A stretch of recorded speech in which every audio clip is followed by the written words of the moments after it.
দার্জিলিংয়ে সকালবেলা ঘুম থেকে উঠেই আমি রুম থেকে তোমাদেরকে সুন্দর একটি ভিউ দেখিয়ে নিলাম। তারপরে আমরা চলে গেলাম মল রোডে। এখানে দেখতেই পাচ্ছ রিলিজিয়ান কিছু ধর্মীয় উৎসব পালন হচ্ছিল তাদের, এগুলো দেখে তারপর একটু হর্স রাইডিং দেখে আমরা চলে গেলাম পিচ প্যাগোডার উদ্দেশ্যে। এই তো যাওয়ার পথে দেখতেই পাচ্ছ অনেক সুন্দর ভিউ ছিল, এখানে বৃষ্টিও হচ্ছিল। এখান থেকে তারপরে আমরা চলে আসলাম বাতাসিয়া লুপ। এই তো এখানেও ভীষণ পরিমাণে বৃষ্টি হচ্ছিল, এই বৃষ্টির মধ্যে আমরা একটু মোমো এবং নুডলস খেয়ে নিলাম।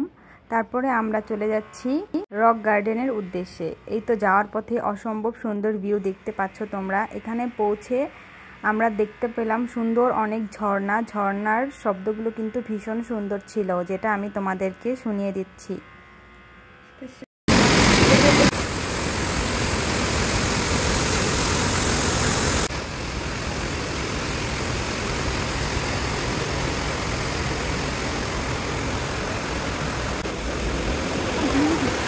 রক গার্ডেন থেকে আমরা চলে গেলাম অরেঞ্জ ভ্যালি টি গার্ডেনে। এখানে যাওয়ার পথে অসম্ভব সুন্দর ভিউ দেখতে পাচ্ছিলাম, সেটা আমি তোমাদের জন্য ক্যামেরা বন্দি করে নিলাম। এই যে দেখতে পাচ্ছ পাহাড় আর আকাশ একসাথে মিশে গিয়েছে, মনে হচ্ছে ভীষণ সুন্দর লাগছে দেখতে। এই তো সব ঘোরাঘুরি শেষে আমরা চলে যাচ্ছি আমাদের হোটেলে যাওয়ার পথে আমরা ইসলামিয়া একটি রেস্টুরেন্টে লাঞ্চ করে নিলাম।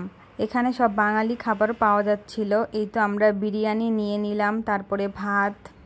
ইভিনিং ও রাতে কি করলাম সেটা আসছে নেক্সট ভিডিওতে।